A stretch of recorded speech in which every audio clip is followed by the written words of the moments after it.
Hello, all of my amazing friends out there, all of my beautiful friends. I hope that you guys are all doing well. Of course. I hope that we all do well. Right.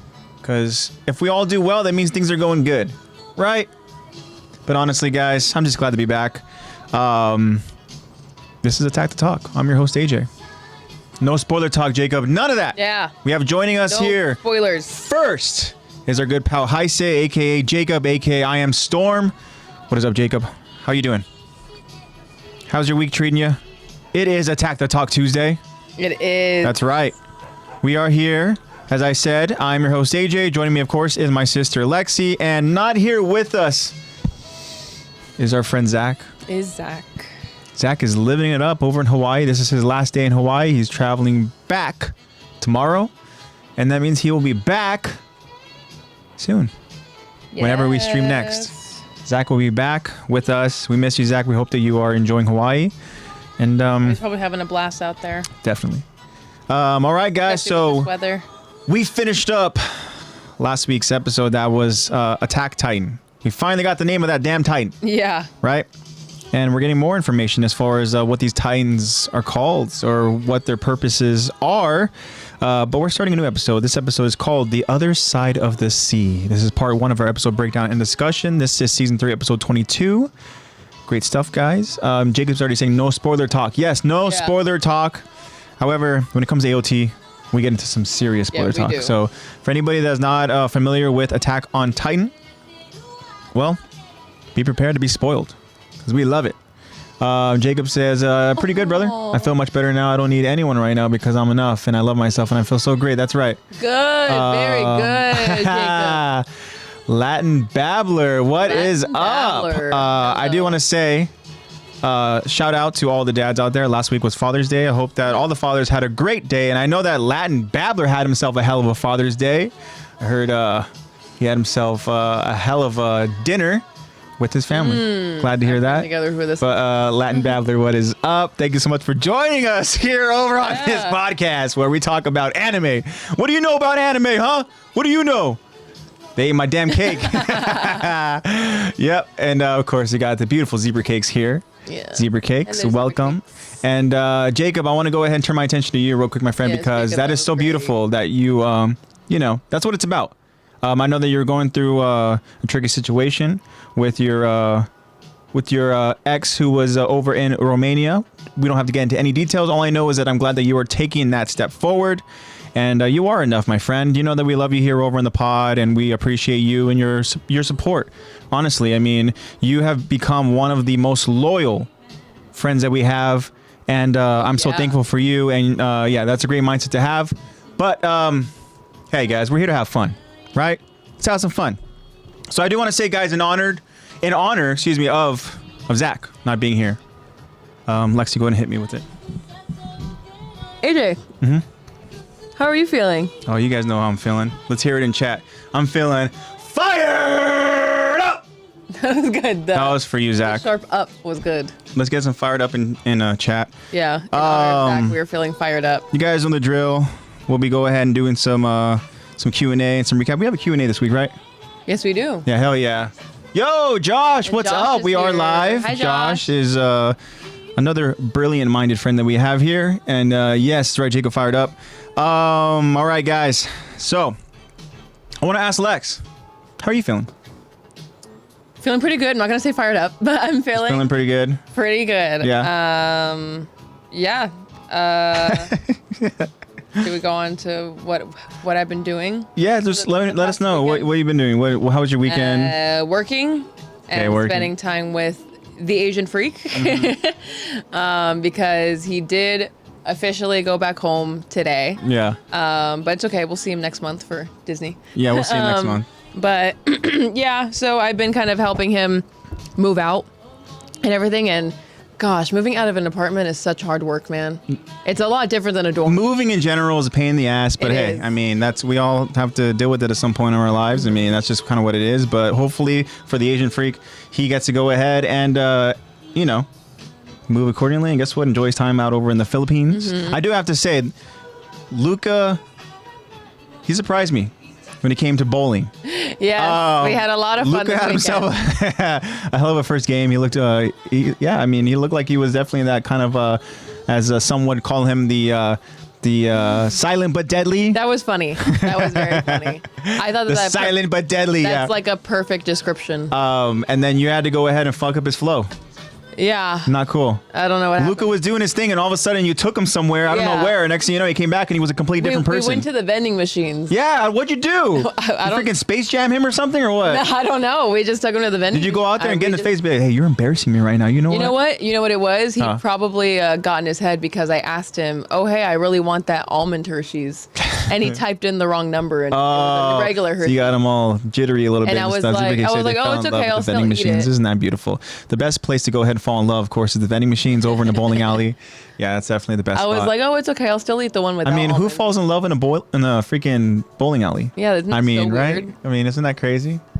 Maybe that got in his head a little bit. But I remember me and him both had like our best bowling games ever. Because I was you would say that was your best bowling game? Yeah. I think that's my best bowling game. I'm not a bowler. I go bowling like once every 2 years, maybe. I know. I'm kidding. It was fun. It was a lot of fun. But I like broke 100 probably for the first time. We were just talking literally like last week. I were like, I don't think I've ever broken 100. Yeah. And here we are. Yeah. Look at us. It was fun. Yeah, Luka did a really good job, but his technique looks a lot cooler. He's a lot cooler to watch bowl than I am. Yeah, definitely. Because he never puts his... So for context, he has this crazy spin. For anybody that's done bowling and Wii bowling or whatever it is, Wii Sports, I mean, you guys go ahead and you over exaggerate with the freaking curve or whatever and stuff like that. That's exactly what Luka's doing. Yeah, so Luka and it looks cool. It curves and the ball is really pretty. Like it's meant to look really pretty when it's spinning. So he like does this spin and it like rides the edge of the gutter and then comes back in. I'm getting so frustrated. You want to know why? Because it looked so beautiful. He was kicking ass and then you ruined it. You ruined it. Yeah, I did. No, I'm just busting your chops. So what he does is that Luka has always had a fear that he's going to get his thumb stuck in the bowling ball holes because you're supposed to put your 3 fingers in them. Legitimate fear. He's always had a fear that he's going to get his thumb stuck because from being a middle blocker, he's got some pretty messed up joints in his fingers. He's very much got some blocker's hands from years of jamming. The guy's a kid. He's like freaking what, like 21? Yeah. He's got messed up joints. He's got all the... No, he's just got like from years of just jamming them with basketball. You're a Latin babbler. Right? She also ruined it for their team because they got him after the first game. That's true. I will say though, yeah, definitely. I kind of did. But it was all right. It was still a lot of fun. You're like, that's fine as long as Luka's on my team. And I was like, I want Luka on my team. But also I said that because I was like, he's doing really good. I want him on my team. But anyways, because he's got some pretty big joints in his fingers. He's got some pretty big knuckles because of the years of jamming them from volleyball and basketball. So he's always had that fear that it's gonna get stuck. He's gonna go ahead and actually he's gonna try to bowl and his thumb will still be stuck in it and it'll like pull his thumb out. Got it. Out of socket or whatever. Yeah. So he's always only used these 2 fingers and just kind of held the ball. Right. Like just held it with his giant hands. Yeah. So then what he does is he just has those 2 fingers in and has carrying the bowling ball. And he just, I don't know how he does it, but he just does that. Yeah, he just curves the hell out of it. It looks cool. Beautiful. Yeah. But the only times I recorded was when he messed up, so I can't show you guys. Yeah, it's a secret. But it was fun. It was a lot of fun. So much fun. I had a great time. Me too. I had a lot of fun. That was really fun. And for those of you wondering, we went bowling. We were talking about this last week, but for those of you who don't know, we went bowling with Zebra Cake's family. And hello, Babat. Just want to welcome Babat real quick. Hi. We'll get to your comment in a second. But yeah, we went with Zebra Cakes' family and our family. Yeah. And it was a lot of fun. And yeah, I brought Luka. And it was so much fun. And then afterwards, we went to Denny's and had a robot deliver our food. And have you ever heard the term when it comes to like sports, when it comes to like golfing or when it comes to even like bowling? I learned it kind of, it's the case in bowling too. Have you ever heard the term like handicap? Yeah, like just like a handicap? Yeah. Like you have like a bad person on your team that's a handicap? Is that what that is? I guess, yeah. Why?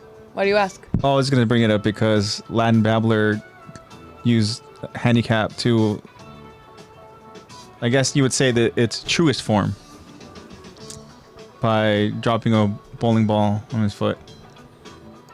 and he was like, you know what? I'm just gonna go ahead and handicap myself, and we're good to go. But Land Babbler still did a great job. I'm just gonna handicap myself. We won every time. I mean, it was only 2 games, but we won. Yeah, all both times. We won.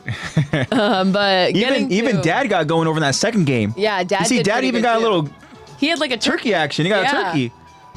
Yeah. Like turkey and everything. I was like, dang. That's why Luca was looking over like in between the screens, and he was like, I have to do what your dad is doing. I just got to pick it up.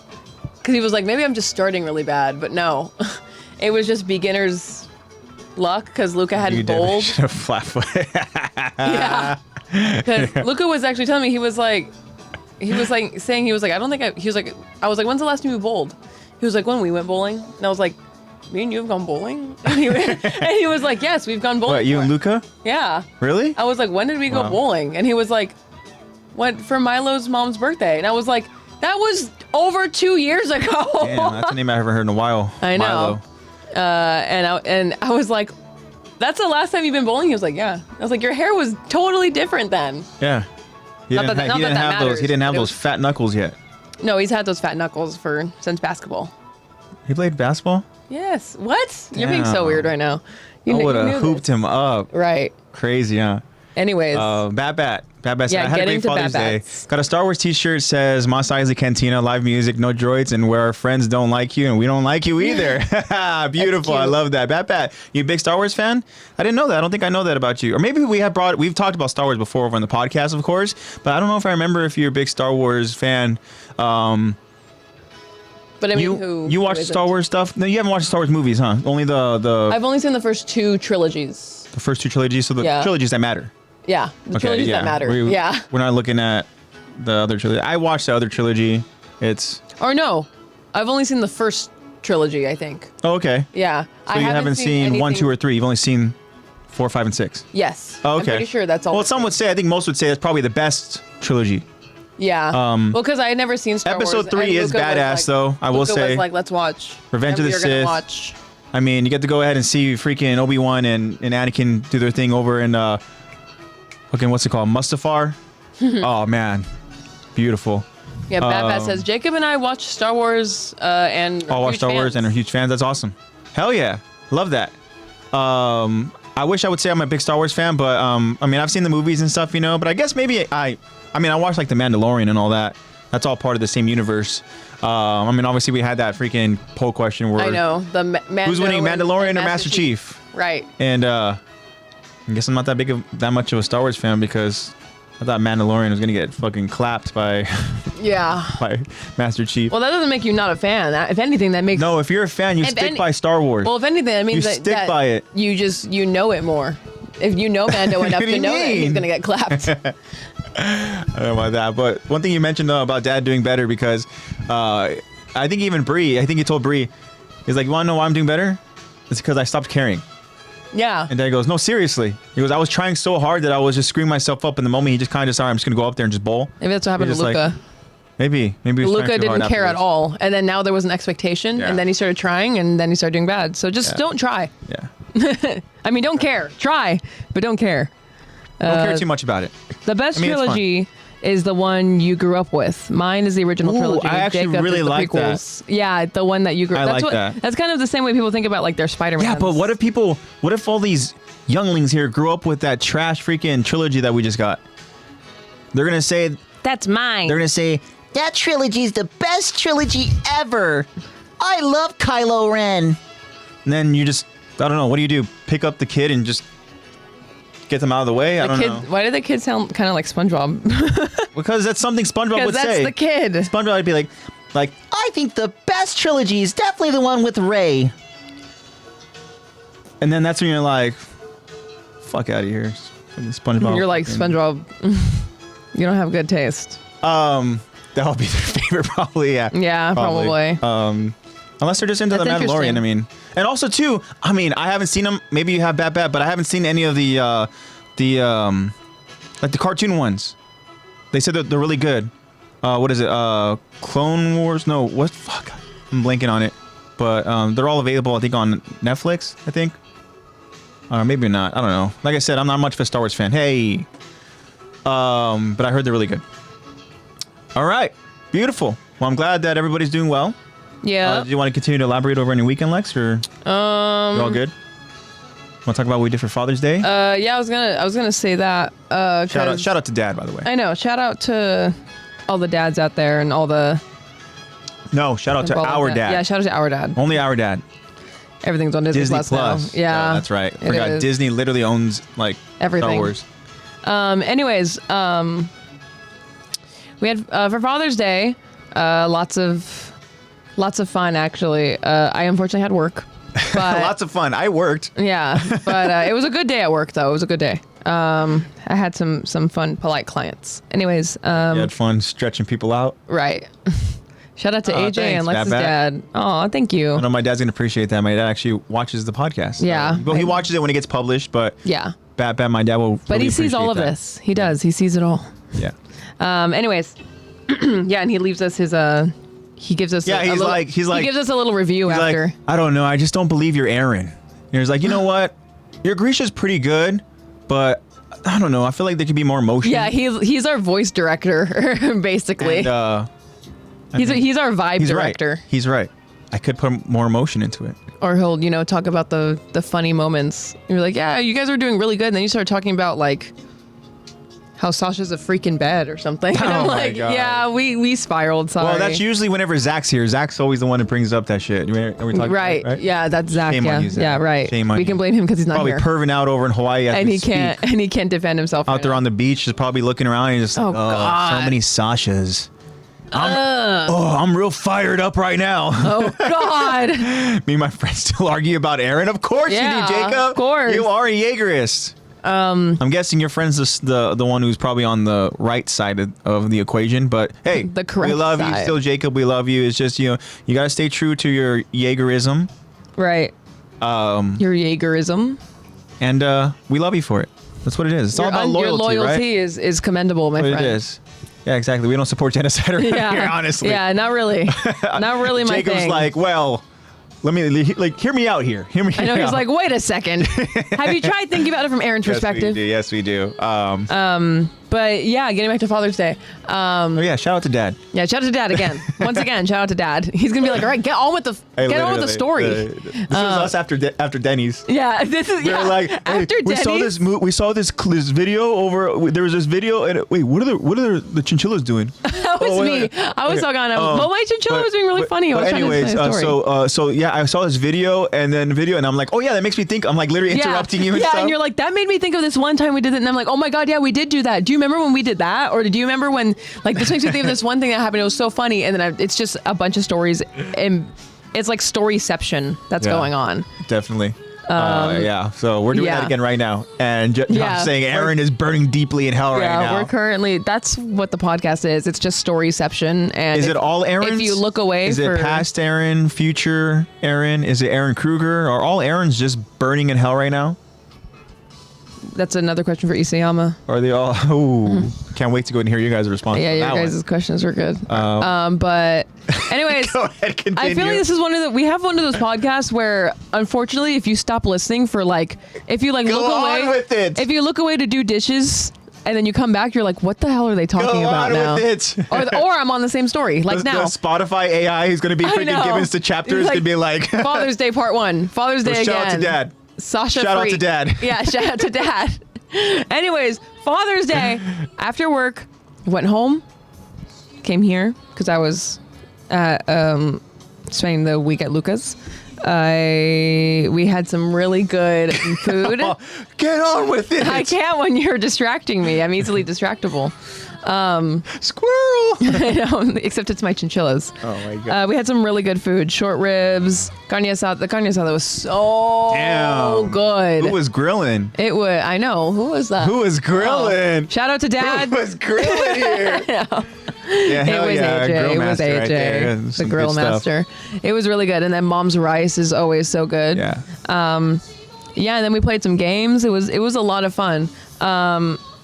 Father's Day was really, really fun. I enjoyed it. I enjoyed the food for sure. And then we played some Jackbox games. Of course. Speaking of Jackbox games, last night was supposed to be Luca's last night. He was supposed to leave yesterday.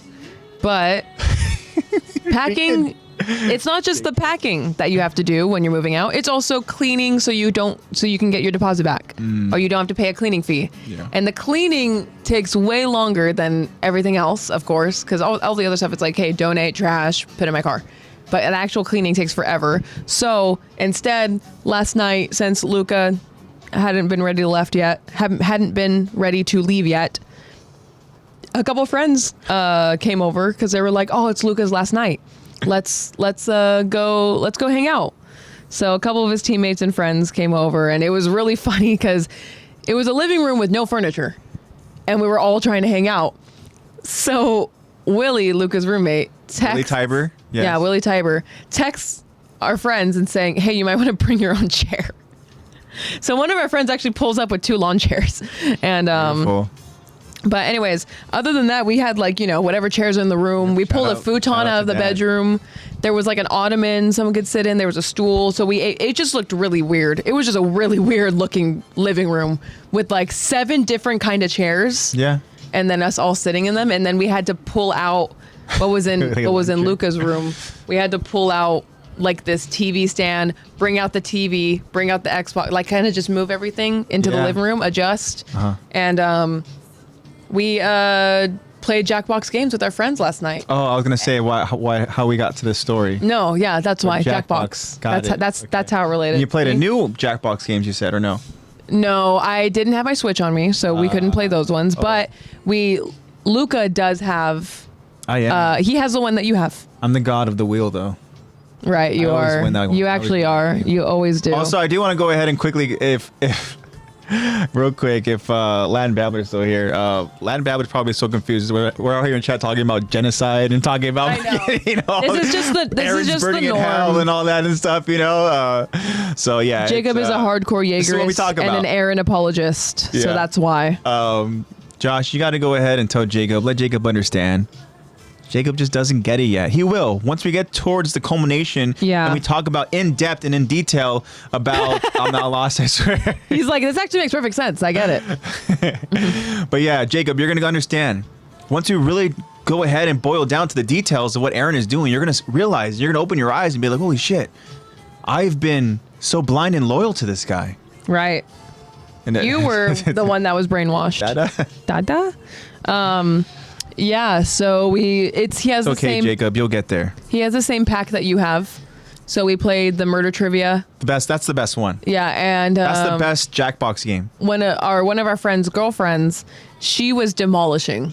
Like, the final stretch, the final round. Yeah. She was literally getting perfect. Like the gap between the ghosts and her was. So what, is she like a Jeopardy person? No way catching up. No, I was like. How did she know that random ass trivia? Yeah, we were like, how did you know this trivia? She was like, honestly, I don't know. I just knew. She probably was looking it up on her phone. Oh my gosh. She probably was. Now that I think about it now. How trash is that? But actually, she could have just been really good. But honestly, she was getting like perfect scores. Bro, I was like, what is going on? You can always stop. Ubers stop. All you have to do is just ask. I'm here for you, my friend. I'll be your Uber driver. Right. Okay? This is what we're doing right now. You have just entered our Uber, and we're going on this journey to either hell with Aaron, or we're going with my guy Armin. Right. Right? Buried under that tree, right? Armin's not buried yet. Not that we saw yet. He was the last person. What are you talking about? Yeah, but how much longer? Respects to the homies. How much longer till he's done? As long as we got. We don't have forever on this earth. All we know is we're getting philosophical. All we know is that we are here, and we're present, and we're free. Anyways, last night was fun, guys. Going on to AJ, how was your weekend? Yeah, same weekend. Yeah, same. You're like, I was there. I was there. I was there. Did you not know I was having fun? Did you not know that I was enjoying, the weekend? Yeah. No, honestly, it was a good weekend. I was low-key jelly of Latin Babbler. I was like, damn, man. They're over there fucking having a good-ass time. But you know what? We had a good time, too. Like I said, I grilled some good stuff. Nobody got sick. That's always a plus. Yeah. No, it was good stuff. But yeah, fun weekend. you know, we're back here. We're going to continue on with the story, as I mentioned. But we have... They ate my cake. They ate my cake. Yeah. That cake is good. I'm not going to lie. It is. Evangelion. You remember it, right? Music, I love it. So let me tell you something. You know what was not on the table, and Zebra Cakes told me this? And Zebra Cakes was like, you know what? Probably should have ordered that. Oysters? No, not oysters. You think you should have ordered oysters? Ordered oysters? You think you should have ordered oysters? No. Are you crazy? But I don't know. What do you think was not on the table that I'm telling you that you would have wanted on the table? Mashed potatoes. Yes. There wasn't any. No one had any mashed Nobody had potatoes. mashed potatoes. The mashed potatoes there are the best mashed potatoes I've ever had in my life. will Like I say, would though, sit there and eat a full thing of mashed potatoes for every meal. I think they had double mac, and that's still a great choice. That was also good. I couldn't eat it, but I'm sure it was The mac great. and cheese is phenomenal. Everything's phenomenal there. But the mac and cheese, as I stated, and the mashed potatoes is my go-to. But Mashed hey, no potatoes are shame. so There's no good. shame. But that butter cake, Yeah, that's some good cake. woo! I could only eat a little bit of it, but it was good. That butter cake is good. But yeah, that freaking, what is that? Prime freaking ribeye cap, Yeah, 20 ouncer. the tree trunk slab. Literally presented over on a freaking wooden slab. The wood is just remember freaking that, like, drenched in that 'cause they- steak juice. Oh my gosh. They give you those Steak fries. big.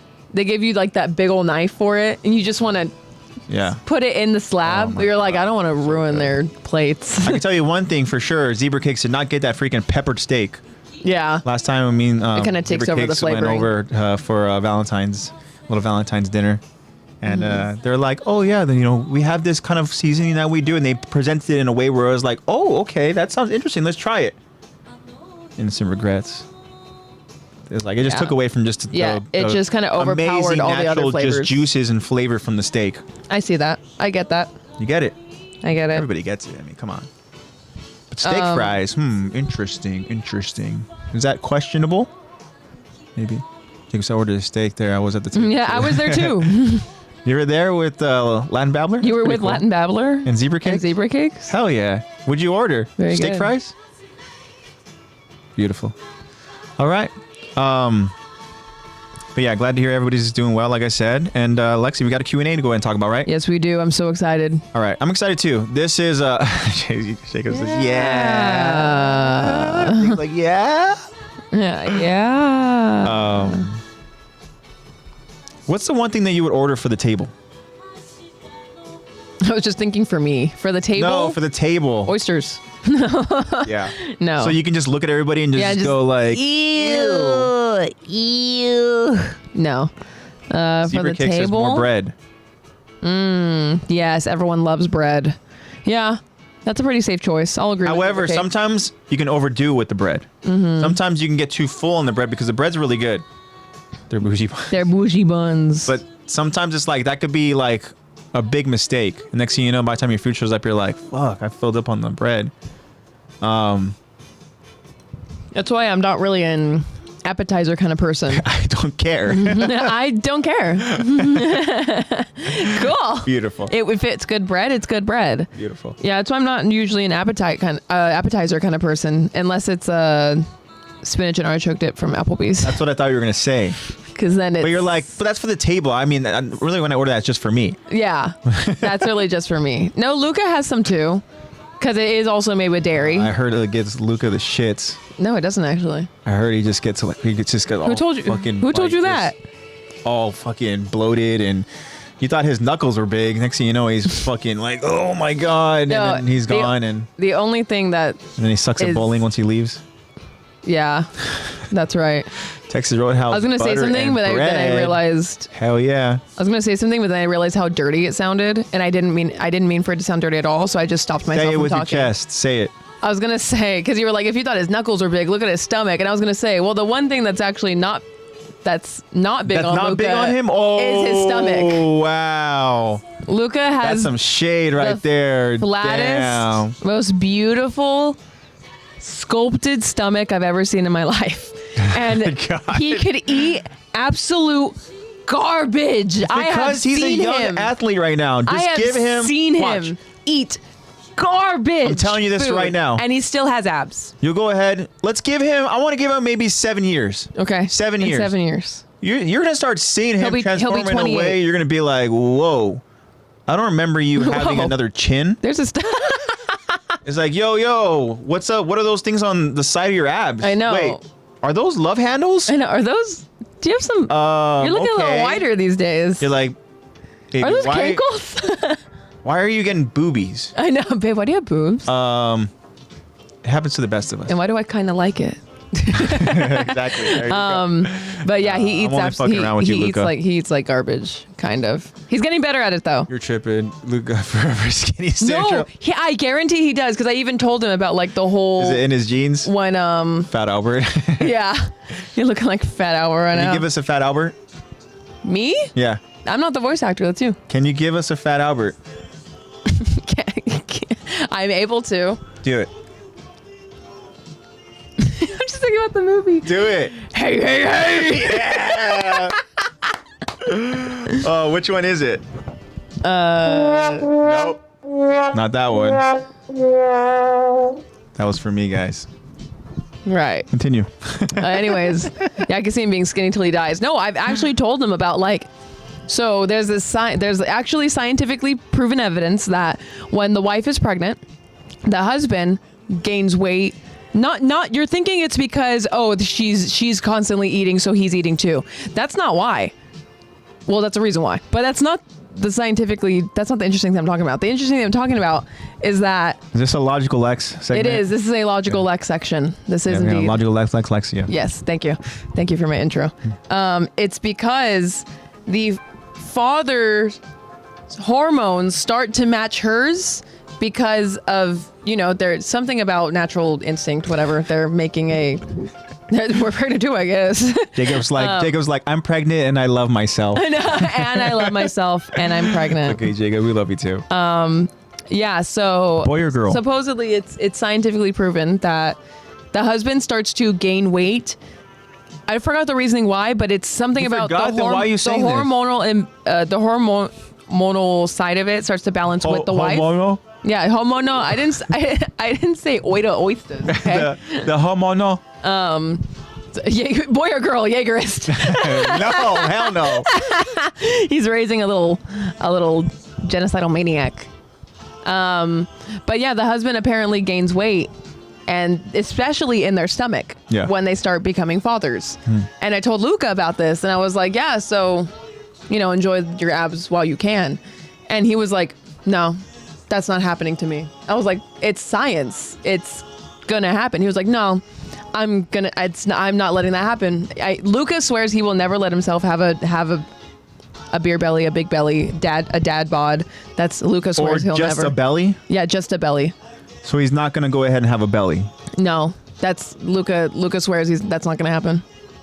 Okay. So we'll see. So. Why? What are you pondering? I'm like, Luca doesn't sound fun to be around. What do you mean? I'm like, you think skinny people aren't fun? No, I think they're just very disciplined. Sometimes you just got to go out and have a fucking night of dominoes. He's not disciplined. He's just enjoying. He's gonna have to be disciplined if he's trying not to have abs. He's gonna have to be. But right now he's got metabolism. Yes, Jacob, we can agree on that. Yeah, right now especially when he has that spinach artichoke. Oh, he's definitely a party pooper. Yeah, no, he'll just for now. Lucas gonna he's gonna go ahead and listen to this and be like, why am I catching strays? I like your Luca impression. So the podcast, huh? That's literally all he would say, and he doesn't give details because he just genuinely doesn't care enough. Yeah. So he's just. He's the most chill. No, he's a silent but deadly. Right. That's what it is. Because he doesn't talk much, but God, is he good at everything. That's why he's just a great listener. Except for being heavy. That's why we're dating. Because I'm a yapper and he listens. He will be. I say, why is he the goat? Calm down, Jacob. As I said, is he the goat? Look, we're going to be skinny forever in the rest of life. We're going to be on Herbalife fighting. Oh, God. Yeah. Yeah, so we'll see. I don't know if Luca's going to have to figure it out because right now he's still got that young metabolism athlete life. So, of course, it's gaining weight is hard. He's going to have abs for a while because he's doing that he's pro volleyball lifestyle. Yeah. But, yeah. So we'll see. and watch, Luca will be this pro athlete celebrity, and they're gonna be like, oh my God, yeah, so your girlfriend is actually coming down. Cool, I can't wait to meet her. Yeah, and I'm gonna be this like fat. You're gonna get fat? Yeah, I'm gonna be this like fat, like now you're gonna get unathletic. Fat. Wow. Hi guys. Wow. For young Lex? I thought we were unks now. Not yet. We're not unks yet. Not yet. Give it a little more time. We're almost unks. I guess I'm on that threshold. AJ's on the cusp of unk. Yeah, definitely. He's on that cusp right now. I'll embrace it. But he's that fun unk. Yeah. He's that funk. AJ's that funk. That funk. A question though that Luca, for Jackbox, there's that one of the games where it's asks your like the question that you want to go ahead and learn more than anything, whatever. Yeah. And then so at the end of the game shows the questions that we each asked, and Luca's was, what makes our mom Arlene? Yeah. What makes Arlene's rice so dang good? Yeah. And Luca, it's a good question, but I think now we can go ahead and go to another really good question. Okay. That we asked you guys, and I hope that we got some good responses. Because this is a very important question, right? This is pretty much us asking you, what is your biggest concern, or what is your... What's your like one gripe, or your one like... It could be that, or it could just be something what's even... the one thing you just don't understand? It doesn't even have to be a gripe. That's true. You know? Or It would what's the just one be thing you just really about wanna know? gaining more knowledge, or whatever it is. We asked you guys a very important question. Very loaded question. I mean, they always are, pretty much. Our Q&As are always loaded. But without further ado, Lexi, do you want to go ahead and read the question for us? Yes. All right. We asked you guys, if you could ask Isayama, creator of AOT, Yes. any question, what would it be? Big loaded question. Yeah. Mine is the most intriguing. Well, actually, I'm going to start off with Jacob because he was our first response. Beautiful. What does Jacob have to say? What do you think he asked? Has something to do with Flock.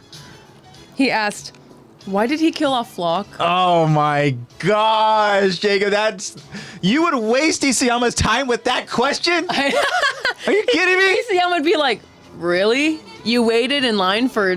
No, Isayama would be respectful. He'd be like, well, I hated his translator. his translator would tell you, well, Flock's journey came to an end. He served his purpose.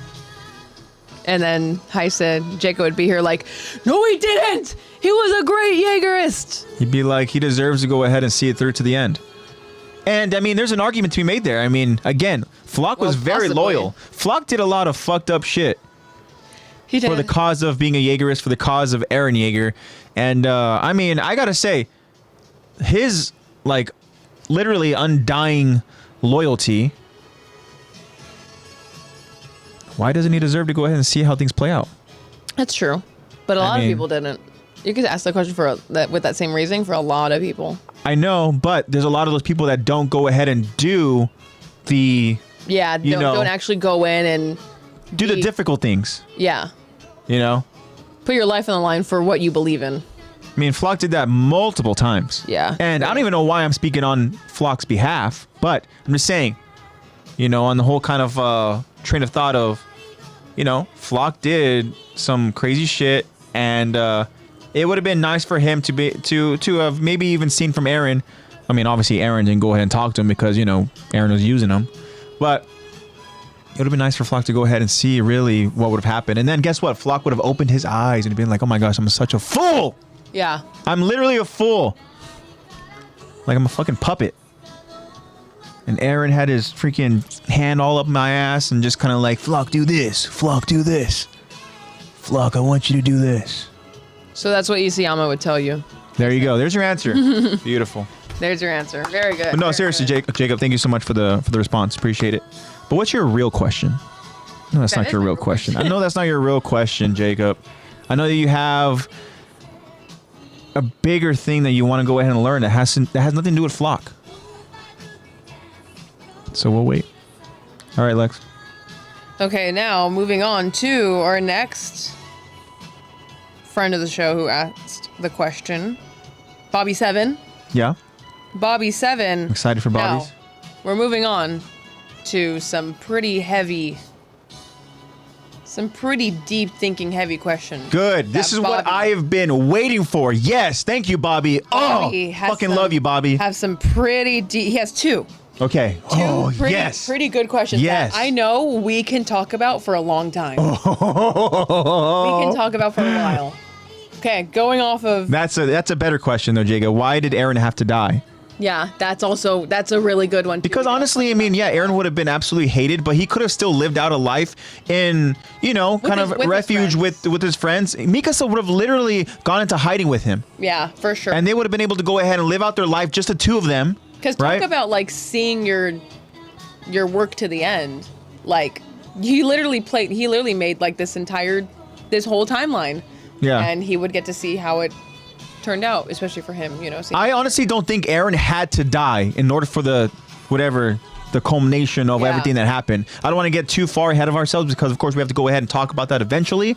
But I think that Eren definitely could have gone on to live a very quiet, hidden life with Mikasa, and then, you know what? We all could have been happy. Exactly. Jean wouldn't, but we could have been. The thing though is that they would have had to literally stay away from everybody. Yeah. Because if they go ahead and get any visitors, Armin, I'm sorry, Armin, I love you too, but Armin, you can't see your old friends.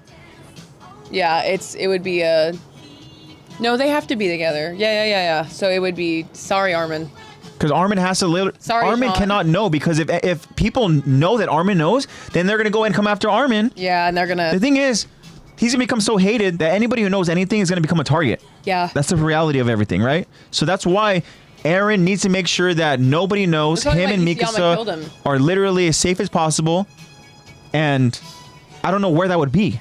But there's plenty of land. I mean, shit, there was genocide. Freaking, what was it? 80% of the population's gone. You have plenty of freaking land to go ahead and just pick up,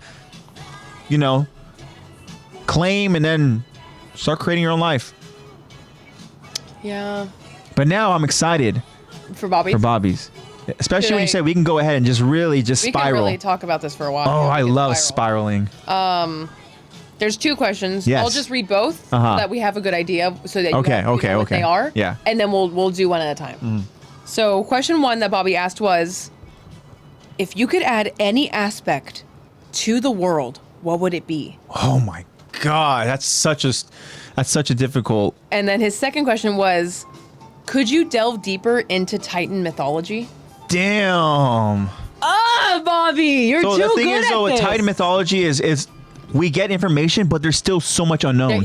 There's still, And that's why people even talk about potential little spin-offs, is it going way back to the past to go and get more information about the Titans and really how they even began and really like learning more about just the predecessors and stuff, the past users. Just like that, there's still so much about Titans that we don't know. I wish Bobby was here. Oh, I know. Because I know that he would have these crazy ideas and concepts that we wouldn't be able to think of. Yeah. Because talking about this first question, if you could add any aspect to the world, what would it be? So this question is aspect to the world. Are we talking about aspect to the AOT world or aspect to what we live in today? That's what I was saying. I wish we had Bobby here, because if he's asking Isayama, if you could add any aspect from the AOT world into this world, what would it be? Or if you could additionally add something to the AOT world, what would it be? Yeah. So, like I said, we could really talk about these questions for a while. Most definitely. Real quick, Jacob's saying, imagine if we seen the last scene with Eren when he would have been getting killed. We would see Mikasa as a villain. Yeah, I mean, they're talking about perspectives here, right? If we got that just in a very kind of quick little just sequence of events, right? Then all of a sudden, what do? We don't trust Mikasa. Yeah. Right? Because the idea is that Eren is his protagonist. Eren he's humanity's hope. And if we get a freaking weird little glimpse, like we did when we saw, right, when they went back over to Shiganshina, literally traveling back, and we get a weird, like, just random scene, out of context scene. Yes. Of on top of the freaking rooftops, right? They're already at Shiganshina. Everything played out. We don't know how it plays out. But Eren and Mikasa are... It seems like they've turned against Captain Levi, right? Yes. Yeah. But that's a great thing to point out, Jacob, is that point of view, it would have changed so much of the story. We would be thinking that, oh, Mikasa, she's a traitor, she's going to go ahead and whatever the case is, right? But yeah, that would be insane. Josh says Mikasa could never be a villain. I love her. Also, to Bobby's question, Josh says ODM gear all day. Yeah. So Josh said that he would want to add from the AOT world to this world would be ODM. ODM gear? Not Titans? No. The last thing. Also, Jacob says, I want to see how Aaron Kruger got the Attack Titan, who were the first users. Yeah. Yes. Because we actually do get a scene and so when we go ahead and we talk about the episode, when we get into it in our breakdown, there is a quick scene of when they're talking about the Attack Titan users, and we get a quick scene of the Titans. Obviously, we're not going to see this stuff here, but we're going to do our best to go ahead and kind of talk about it and describe it as far as what the scene illustrates. But it's cool to understand who the previous users were, and obviously we're talking about over centuries, right? And if these Titans only have 13 years to live, there's so many. Yeah, there's got to be so many users passed on. Yeah. Interesting though. So and that goes into Bobby's second question too of Titan mythology, like not only Titan user mythology, but also pure Titan mythology, and more of the science behind it.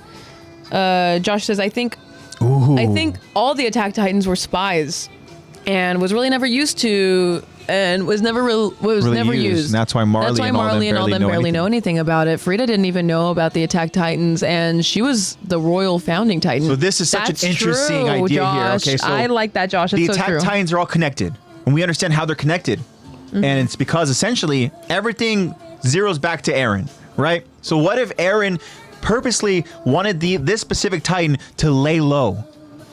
What if Eren wanted whoever the previous users to be fed knowledge, to be fed memories, to be fed info, so that they have this idea where they have to go ahead and be incognito, they have to be spies, they have to be the owl, they have to be whatever it is. Yes.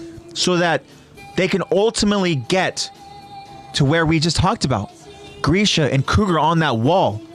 Because the moment when that transfer begins is when Eren's story really starts.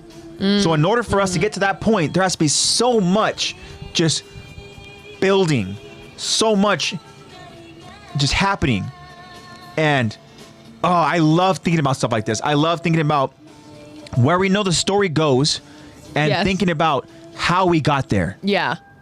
And that's why, same thing too with Bobby. How much things have affected each other, almost like butterfly effect. And going into butterfly effect, I know you like this, all of the what ifs, like all of the, we always talk about Ymir, that stupid decision. Yeah. But all of the what ifs with that and all of how that can affect, again, we talk about the rest, knowing how it ends, how that affects the rest of it. Yeah. And I was thinking about too, because like I said, everything is pretty much decided by Eren. So the reason why Ymir ultimately left to go ahead and be with Rhaina, and be with Zeke, and be with, I guess over with Bertold too, but Bertold obviously he's gone now. Is because Eren needed Ymir out of the way. Yeah. So that Eren could go ahead and conceive a child with so that Historia. He can go. That's what it is. How's Eren going to be able to go ahead and have a royal baby if Ymir is there being a freaking cockblock? Yeah. Think about it. Just saying. So that's how Isayama would answer your question. There you go. Why did Ymir have to choose to double back with them? I love when Josh does stuff like this. When Josh brings freaking quotes like this, I love it. Because it relates. That's why Grisha said we were led by our memories for this exact moment. Oh my gosh. I love it. That's good, Josh. Also, Jacob said to imagine if we followed Zeke in the show instead of Eren, Levi surely would be the villain. Yeah, definitely. All about perspective. That's the thing that's crazy about it, because I think that if we were to go ahead and start over in Marley, we would be so sympathetic towards Rhaina specifically, because Rhaina is the character who all of a sudden, like, he has everything stacked against him. He's hated and all that and stuff like that. We want to see him succeed, and the moment we see him go over to this island and start becoming a soldier, we would go ahead and be like, all right, hell yeah. Yeah. But I also think about that because it's all a matter of perspective, right? And I'm a big fan of perspective. That's why my favorite anime is Death Note. But like thinking about perspective, the way that season 4 started is almost an exact parallel of the way that season 1 started, except you had Gabi and it was in Marley. So we had these already pre-existing ideas and opinions about it. So of course we immediately were like, man, Gabby's so annoying, man. Like She is. But I guarantee if we started with that. Because she's basically Marley's Aaron. If we started with that and then we transitioned over to Aaron, then I think we would have thought, oh God, Aaron. I mean, we still do. Aaron's annoying, but I find it so difficult. It's all a matter of perspective. But it's hard because we just I would hate her. actually go ahead and just like empathize. Have any sort of empathy for, and I'm an empath. Yeah, and you are the empath. For freaking Gabi? Hell no. Well, just think about a matter of perspective. If you knew nothing you knew now and all you started watching was that season 4, you'd be like, what is going on with this girl? If that was the case, and guess what? Dumb Gabi. I'm a Falco guy all the way. True. Yeah. I'll be like, Falco is my guy. Gabi and Falco are what, in Marley, are what Aaron and Armin are in Parody. And guess what? Armin's my guy. Armin is your guy. So you'd be a Falco guy. Yep. Definitely. That totally makes sense. Real quick though, something so Josh had a little response to Jacob's talking about how perspective wise, right? How we go ahead and we see if we were to focus on Zeke and Levi would be that villain. Josh brings up a good point here. He said, wouldn't Grisha be the villain for Zeke? That's why he's trying to save his brother from his brainwashing. Oh, that's a great point too. I think that when it comes down to like Zeke, I guess the root of the evil would be Grisha. Yeah. But then the moment Grisha obviously is out of the picture and stuff like that, because Grisha's out of the picture very early on. Yeah. Then it would be definitely Levi. But I mean, depending on when we would start in the story for Zeke. Yeah. Because if we're going with young Zeke, then Grisha. Well, Grisha for sure is like in the story. He's just that shitty father who, is constantly trying to instill his own personal views on the world. Yeah. And he of all people should know. Mm-hmm. And then here we go, Josh hitting us again. Falco is Mikasa because he loves Gabi. That's true. Okay, so real quick. I think Falco's he's a good culmination of Mikasa and Armin. Who do you think, Josh, who do you think is the Armin then in that equation? Is there no Armin? I think Falco's I need an Armin! I think Falco's a combination of Mikasa and Armin. I think he's a good combo. No, it's Aaron, Mikasa, I feel like more than Aaron, and Armin, I thought Falco liked Gabi. I thought Falco liked Gabi. Yeah. So he's agreeing. Yeah, so kind of like you said, it's kind of Falco is that also combination. the Armin because he's a thinker. Yeah, I think Falco's a good combination of Mikasa and Armin because his Armin comes in because he's a thinker and he's empathetic, and then the Mikasa comes in because he's a fucking bird. Yeah. Because he has like the best. It's not even a beast titan, but he's an animal. He has like the best. Yeah, but we speculated why it's in beast form. This is because obviously because he's Zeke's got some beast titan fluid. Spinal fluid. God, that's another question you could ask. Who's Marco then? I don't know. I don't know if we have a Marco over. I don't think there's a Marco on that side. We're like, there's only one Marco. Yeah, and technically there was halves. 2. There's only technically there's halves. There's only half of Marco I like now. how we thought the same thing. We're like, actually, technically. Bobby, hell yeah, Bobby, thank you so much. Okay, we just read your question, and actually, we have been thinking. We've been talking about it. For we literally were like, we want Bobby to be here. Lexi, read Bobby's question again. If you could add any aspect to the world, what would it be?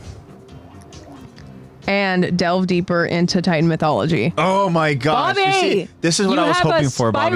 This is what I was hoping for. I was hoping for us to get such awesome responses to where we can literally go ahead and spiral. Bobby came in and was like, why is everyone yelling at me? Yeah, literally. I know. Sorry, Bobby. Why is everyone screaming? But these are beautiful questions. And to your question about essentially bringing AOT to what would we bring into the world, right? Yeah, I want to know what you meant by that. I think I had like 2 answers on the way out. I want to know what you meant by if you could add any aspect to the world, what would it be? Did you mean bring something from the AOT world to our world? Or what would we bring? Just have Isayama add something to AOT. Mm-hmm. What did you mean by that? Because Josh said that he would love to bring ODM gear into this world. Yeah. Into our world. And it would be fun, but it'd be difficult. But can you imagine that? Like they would train you like driving a car. Like, oh dang, did you get your ODM permit? You have your ODM license? Can you imagine you're just like driving around or you're in traffic and you just see people just like zooming by over in their ODM? Mm-hmm. But also too, I feel like they would go ahead and really kind of just center that to be more just military stuff. Yeah, true. They would. Because I feel like there's stuff similar. Like, I want the rumbling. Oh, God. He also says, yes, Bobby, yes. Make a spiral, brother. Yeah. Yeah. Oh, yeah. Bobby's definitely, he's cooking right now. Do you have anything that you would want to go ahead and bring to this world? Our world? From AOT? Yeah. I'm all like Mikasa. I'm kidding. I know. I'm like, oh yeah, Mikasa. No, bring like if I want to bring anything into this world, I would say definitely not Eren. Eren needs to stay away from our world. Yeah. ODM is probably the best answer. Is there a character you'd want to bring? No, because the characters do so well being in their world. I know, because I would say Hanji, but she would literally have a full overload for technology now. I feel like Hanji she would just get bored. Yeah. Well, I mean, she constantly would go ahead and just be searching for knowledge and stuff, and who knows where that would end up taking her. But definitely not Levi. Yeah, not Levi. Maybe Niccolo, so I could try his cooking. Just for that. Yeah, Imagine I think just to go ahead and spice things up, like we'll just bring Titans over. Yeah, sure. We'll just. Doesn't Mikasa mean something like Okay, so add anything else like extra lore in the Titan aspects or just different abilities from Titans and soldiers. Okay, there we go. So now we get some more specific clarification here. Thank you, Bobby. Thank you. Right. And yes, you're thinking of Mikasa. So Mikasa is my house in Spanish. Yeah. Jacob. Mm-hmm. But it's like mi casa, not Mikasa. Mikasa is also a volleyball brand. So it's, sometimes I'll be playing volleyball, look at the ball, and I'm like, oh, hey, OT. So references everywhere. Jacob's like Sasha, so I can have her. Yeah, he would bring in Sasha. Mm-hmm. She'd be like, where am I? I know. She'd smell all the food everywhere. Take her to Disneyland with all the scent stuff that comes out. You can go ahead and ring up that bill. I know. All that food. Add anything else like extra lore in the Titan. Okay, so now we got some clarification here. So what are we adding to AOT? God, this is... Ooh, God. But also, too, this is kind of a question that he is asking, obviously, Isayama. Yeah. So what do we think Isayama would say? I think Isayama would add... hasn't he said in the past that Absolutely he would add... Nothing. Yeah, even though this is the same guy that has literally edited his... Nukes. Oh. Well, technically, they do have them at the end. Eventually. They eventually have them. Let's go eat, baby, to the buffet. Yeah. Right, Heise. Well, Isayama has said in the past that he wishes that he would have made... He regrets not having Mikasa and Eren kiss in that moment when... right before Eren makes contact with Dinah to unleash those powers, when they're looking in each other's eyes and they think they're going to die and you can see the flowers. I know that he's stated before that he regrets not having them kiss or not having them do more. Yeah. You know what would be interesting, though? I don't know if he would actually go back and change it because of what eventually we see how the story ends up and everything happens for a reason, You know what would be interesting, though? Is if these Titans essentially had, like, free will. Yeah, like a lot of them are tied down to, like, ancestral views. Can you imagine if they just, like, were able to go ahead and live to their own... Like, are you saying if there was an Attack Titan but no memories? They don't get the memories? So, I like the aspect of memories, but... Well, that is that Titan's ability, basically, so... So, I guess more so this is directed towards, like, the founding Titans, right? But also, I like the idea, too, of, like, let's just remove the 13 years. Oh, yeah. Like, how would that go ahead and really affect things, You know what? Yeah, if you remove the 13 years and you just have them live... Like, you still end up ultimately aging and your body does take a toll, so you do age quicker. I'm not going to say it's like, oh, you get to go ahead and have this Titan ability and guess what, you get to live out to be, no, it the right does age of 90. Take a toll on like, you. It'll go ahead and physically affect your body. We would say... What do you think average lifespan would be for a Titan user without the 13 years? Without the 13 years, I'd probably go ahead and give him, honestly... Like... I would say... 50 years. Oh, okay. I was going to say like 60, 70, really pushing it if they're like, retired, didn't really use it. But, a lot of them are going to end up dying in battle, so... But that's what I'm saying, is that some of them don't have to go ahead and just deal with battle. Yeah, that's true, Josh. Removes all urgency. That's why Season 4 is so insane. It's because it has less than a year. True. Heisa said they would live to 12,000. True. What if, when you have the Titan ability, you live longer? Well, that's the thing. I mean, I guess... Or maybe make Eren be separated from his evil founding so we can fight alongside. I know. Yeah. You talked about that a little bit, Bobby, about how I think Jacob brought up the idea of asking Isayama why did Eren have to die, and it's kind of like, man, I don't think Eren really had to purposely sacrifice himself. I think that Eren could have ultimately, maybe changed his ways with the help of his friends, like you're saying here, right? Kind of like being separated from his like evil thoughts or views or whatever it is, right? His like kind of like selfish desires for whatever kind of freedom. Right. If he was able to go ahead and ultimately, just stray away from everything or whatever the culmination is, removed from this, whatever this, what the fuck do we call it? This something of life or whatever. I can't remember, but it's like freaking like centipede looking thing. Yes. But if Eren was able to just kind of live out a quiet life with Mikasa and, just hidden and stuff, I think that'd be really cool. I know we talked about that literally already a couple minutes ago, so I don't have to go and elaborate on that again. But that'd be nice. But I don't know. I mean, Flock too, man. Pookie didn't do anything. He did a lot. He did a lot. He did a lot. He did a lot, and he was annoying doing it. But yeah, and imagine that. So essentially, just like we are changing Eren to the point of, like you said, right? Isayama had kind of regrets of not letting Eren express his emotions, right?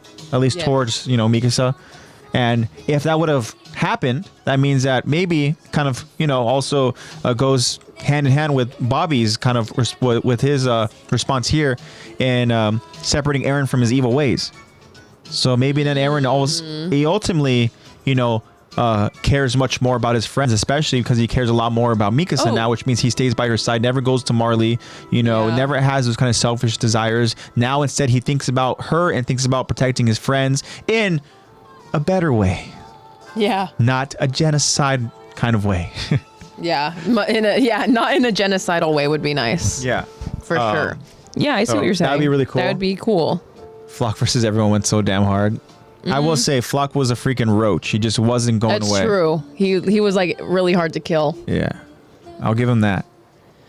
Like your little dancing, the dancing guy. But that's such a great question, Bobby. And man, I don't have a really good response to what I really want to go ahead and kind of add. I don't know what Isayama would add say. On. I'm so fascinated with your second response too, about learning more about Titan mythology, learning more about that history, because that's cool too. There's so much that we don't know. Yeah, and we talked about it a little earlier in the podcast. Do I feel like Hanji right now? I need to go and learn more about them. I need to learn more about these Titans. I need to. Where did they come from? What were the original? Mythological. It's Kaisenet's emotes. I have a sub for him. There you go. Oh, okay. Yeah, I thought that room looked. Is he an AOT fan? Okay. I know. I'm like, does he like AOT? I don't know if he does. Actually, this is such a side note. Kaisenet recently met up with Northwest. Kim and Kanye's daughter. I was gonna say, who's that? Kim and Kanye's daughter. She's like 11 years old. Oh, why is he? I'm guessing this guy's older. Yes, he is. Okay. He's like 20 something. Oh shit. Mid 20s. Why is he hanging out with an 11-year-old? Because everyone was like, what? Why would they hang out? It was supposed. Okay, so it was for her birthday, and he is her favorite streamer. Okay. She watches him a lot. So they So it wasn't just them. Yeah, it was, but they were just them. They were hanging out making videos together. Okay. Basically, it was kind of like a meet your idol kind of thing. Or whatever. So yeah, originally the way that it's just because we don't really see obviously what's going on. I didn't look at it, but I didn't see anything. Yeah, people it like came up. There's a photo of them, sitting at a table next to each other together, and North looks super happy, and of course this isn't smiling. So it's not Drake, Millie, Bobby Brown vibes. No, I don't really know. I don't think it is though. I don't think it is. Okay. But originally the way that it was presented, it just looked really weird. It's like, why are an 11-year-old and like a 25-year-old hanging out? Mm-hmm. What is going on? But I get, Heisa's saying, hell no. Well, yeah, you know more about it than me. You are a Kaisenet fan. Oh, he's 22. Oh, so he's younger than me. Okay. He's younger than us. Cool. Only twice her age, Right. Only twice her age. Yeah, what is a 22-year-old? So like, why isn't a parent or guardian there? Why isn't Kim or Kanye there? Well, we know why Kanye is not there. He's just not there. But yeah, I don't. Does Kanye not have a relationship with his daughter? He does.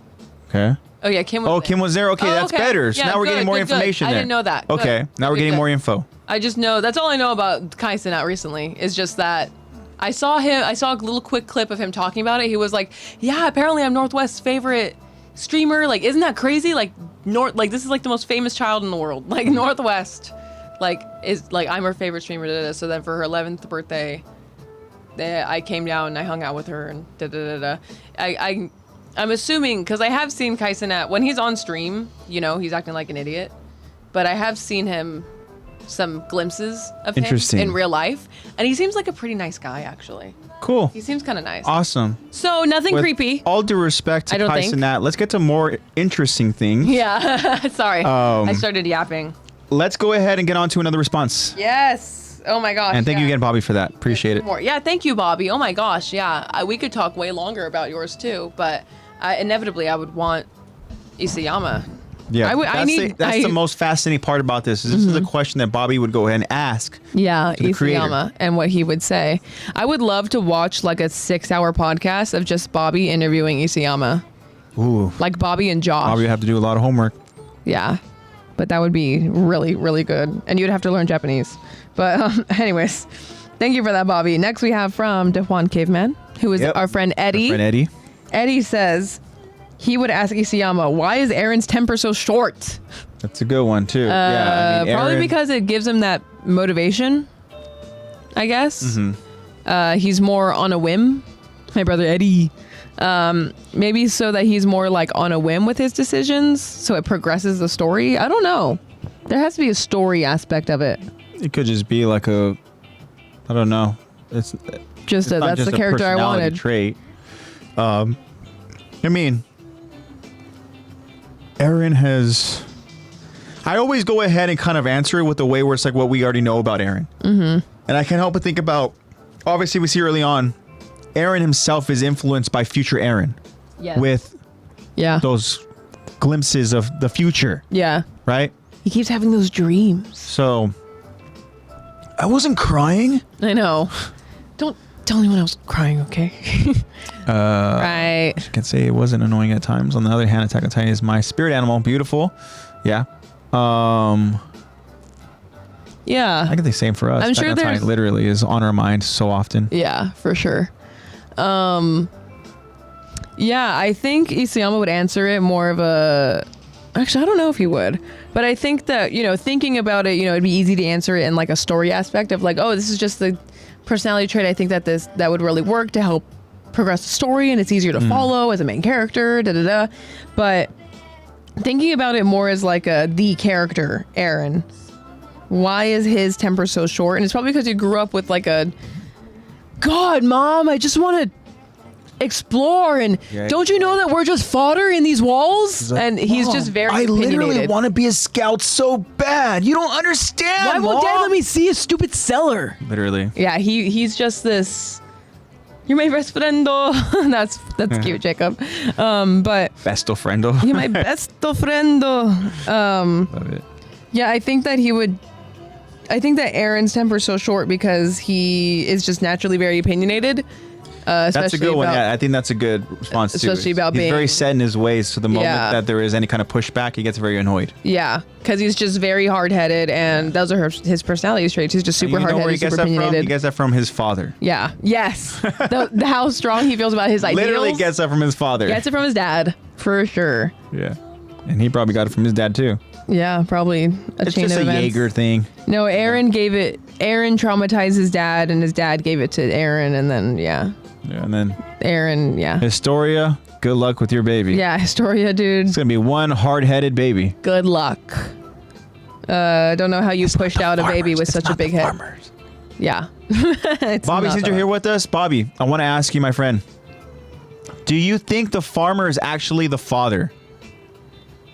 I mean, clearly, I'm not going to go ahead and respond for you, but I think that there's just too many similarities to Aaron. I think that Aaron is the father. I think that somehow Aaron and Historia decided to go and create a little royal baby. I don't think it's the freaking farmer. Yeah, what do you think, Bobby? But yeah. Nah. Yeah. Right? It's not the farmer. Is not the father. Or nah, as in it's not Aaron. keeping me on my freaking toes. I think it was the waste of tax money guy. What? The random guy who's freaking screams out over to the scouts as every turn. Oh, he says, I love when Aaron hits one of the rioters with a stick. It was the. Oh, that's a response He's to not that. saying that he had a baby with her. Something was planned off screen. That's what I'm saying. There's just too many weird random moments. I don't know if you were there for that episode. I don't think you were, but there's an episode where we're talking about a conversation that they have together. Yeah, it's Aaron and Aaron talks about Historia. like, what about the baby? Yeah. To Historia. And this is obviously before he plans on leaving to go to Marley. They're talking around something that they've already talked about. Yep. It really just seems like they're tiptoeing around a conversation they've had earlier. Yep. So, I don't know. We're firm believers that Aaron is the father. It took a little while for us to go ahead and believe it. Zach has been on that train for a while, and and then it seemed like, because obviously we are discussing, details as we go ahead and we break down these episodes. It's right in front of our eyes. We can't go ahead and deny it. Yeah. Especially the fact that we don't ever see what the fuck this farmer looks like. Yeah, we never see the farmer. We never know anything about him. And I wouldn't say we, Jacob. I was you, but yeah, firm, definitely for sure. In the case of, I know we don't even know the kid's name. I know, literally don't know the kid's name. But we do know that at the end, when Aaron, spoiler guys, I already gave you the spoiler warning. After Aaron dies and his head is in Mikas's arms, just headless in Mikas's arms. His head is in her arms, and then it just transitions to Historia with her newborn baby in her arms. And guess what? They have like the same exact eyebrows and eyes. There's no way that freaking farmer, because that's not Historia's. Historia doesn't have those. There's no way that the farmer has that. We never see him. Otherwise, the farmer would look a lot like Aaron. And that's not... Aaron's the father. I believe Aaron's the father. I also just don't think Queen Historia, the queen of this island, is going to go out there and freaking conceive a child with some random-ass farmer. I don't think Aaron would let her conceive a child with a random farmer, too. Yeah. I think Aaron is too selfish and wanting Aaron to be is in control of everything. Exactly. Too wanting to be in control that he's like, royal baby and my blood. By the way, beautiful. They're going to want you to go ahead and have a child. So you're going to have my child. Yeah, you're going to have mine. Think of it as a favor. Imagine Isayama enters a chat right now to debug everything. I know, he just hops on. Lose my shit. I wouldn't believe that it was real. I wouldn't believe it was Isayama because I think I would just be way too skeptical. You would just see it just like username, just creator, and just literally freaking full on messaging. His username's like Isayama. His username, watch it be like Isayama Dog 69. It's like something cool like that. Beautiful. And we're like, there's no way that's him. And then a report comes out where it's like, Isayama recently hopped in on a podcast and answered questions. Can you imagine what that would do for us? That would be crazy. That'd be scary for us. Everyone would come in because Isayama was in chat. Yeah. And they would want to come in and chat with Isayama. And I'd be like, I just want to know what Jacob, I want to know what Bobby, I want to know what Latin Pab, I want to know what all our friends say. I know. We would see like a hi from SB and it would get lost in chat. See, that's something that it's so hard to do. And you hear like famous people and like streamers and celebrities, you hear about them you hear them talk about it all the time. But one of the things that really does suck for, the good-hearted celebrities out there and streamers out there, they're like, yeah, it's really great, but I just want to sit there and like talk to everyone. Like, these are people. Like, I want to sit there and talk to them, or like it's hard, like I'll miss some chats, or I'll miss, even with like fans wanting to get stuff, meet and greets. Yeah. Like, you just don't have enough time for every single person. It's the price you pay. Which sucks. It's the price you pay. Which really sucks. It's the price you pay. So that's something that I would really not like if we were super famous and we had a bunch of, the chats moving at talking about Kai Cenat, his chat's moving at literally you can't even read. Kai Cenat again? You can't even read an entry because it's just going so fast because there's just so many. Yeah. I couldn't deal with that. Yeah, I couldn't either. But good thing I'm not famous, right? It's a good thing. Gosh, you're already freaking low-key, like, egotistic. Right. Not low-key, high-key. Yeah. But anyways, Eddie, thank you so much for your response. And I agree, Jacob. Honestly, it's hard to go ahead and just keep track of everything that, everything just goes to Aaron controls it. I still want to be famous. I still want to be famous. Yeah. But how? How would you be famous? You pay. There's different ways to be famous. There's good fame and there's some pretty embarrassing fame. There's a lot of embarrassing fame. Everyone's talking about how dumb this person's decision was, or everyone's talking about like something bad, or it could be something good, because people love to gossip. So those are the people that get famous. What do we think? This is going to be our Q&A for this week. What do you think? What do we think Jacob's going to be famous for? Being a Jaegerist. Trying to bring the he's gonna try to bring Jaeger's like the views Jaeger into the real life. Yeah, he's gonna try to do some Jaegerist rallies and stuff. And we're gonna be like, that guy that's there on the corner of here and here every day, and then he's gonna just the crazy part about it is slowly that make a group. Jacob would ultimately and eventually start gaining followers. Oh, he would, for sure. Now we say this with the whole and disclaimer of. One, don't do this. Don't fucking do that. Don't do that. We don't need fucking rallies over here of like trying to go ahead and spread freaking. We don't need AOT rallies. Genocide and whatnot. Please don't do it. Please don't. But I think that's what he would be famous for. And you would get fame, but would it be good? You would have a lot of haters. Would it be fame that you want? He goes, "Oh, I will. Yeah. I'll talk to people." But beautiful. We have one last question. One last one. Thank you for that, Eddie. Last we have from friend of the show, Kyron. Wish he was with us right now. Yes. Kyron also has been messaging us as well. Yes, we got to talk about that too. But Kyron says he would ask Isayama, why'd Sasha have to die? Yeah, that's a somber one for sure. But it was to give Connie that motivation. I think that ultimately, I mean, blah. You can't really keep all of the OGs to the end. Someone's got to die. It's like somebody's gonna die. It just makes sense Sasha for one of them was just to the die. worst one. Huh? The worst? Oh, you did hear me, huh? You did hear me. I tried to talk over you. I'd throw Gabi out of the plane for that. Yeah. Oh, yeah, for shooting her. Yeah. But thank you guys for all of your responses. It was so great reading all of yours, because this was a very in-depth, almost philosophical question. Yep. Look out for more. I can't promise that they're going to be as deep as that. Nope. But I already told you what our question is for this week. How is I Am Storm, right? yeah, how is I Am Storm How is I Am Storm going to be famous? going to be famous? And we'll see what our friends say. If Jacob's okay with that question. I'm kidding. We're not going to go and ask that question, Jacob. Right. But we'll see in the future. Look out for future polls, future Q&A, future polls and future Q&As on our Instagram story at Attack the Talk Podcast. And we would love to hear from you. We love hearing your guys' opinions, and we yap about them. So we love to spiral. Yeah, Thank you so much. All right, guys. Lexi's on a good momentum. Go ahead and recap for us, Lex. I was actually going to move on to Kyron's DMs. You want to talk about Kyron's DM without Kyron? Kyron. Oh yeah. Well, he's not here, but dang it, he's not here. We can just say that what Kyron's been up to. We'll just say that Kyron has been DMing us about. He's been updating us about his adventure through My Hero Academia. Yeah, his My Hero Academia binging the hell out of it. Yes, he is. He is getting through it quick. Literally, he's like caught up to us, and freaking we took our time with it, but I know. So just reading it. And again, I'll read it again whenever we get Kyron in. But just reading, he says, so I'm on season 4. I got to say, Hound Dog is hilarious the way he forgets human speech, and when he gets mad and starts barking and howling. So funny. And then, so that's at 10 a.m. No, Jacob. No, it's not. No. Not My Hero Academia spoiler time. Not My Hero Academia. Do not spoil anything, please. don't even talk about it. He's like, but I don't have Zach to message. I know. Yeah. So that was at 10 a.m. yesterday, and then again yesterday at 1:30 p.m. He goes in all caps with a bunch of exclamation points and question marks. He goes, Hawks, and then he also goes, oh, never mind, he's just a mole. So that's the part where Hawks is kind of talking to the villains. Yeah. And everything, and he's just, being a mole. We got to get on that level, Bobby. We're not even close. Gosh, we have so much to catch up with. We have like a whole another season and a half. Yeah.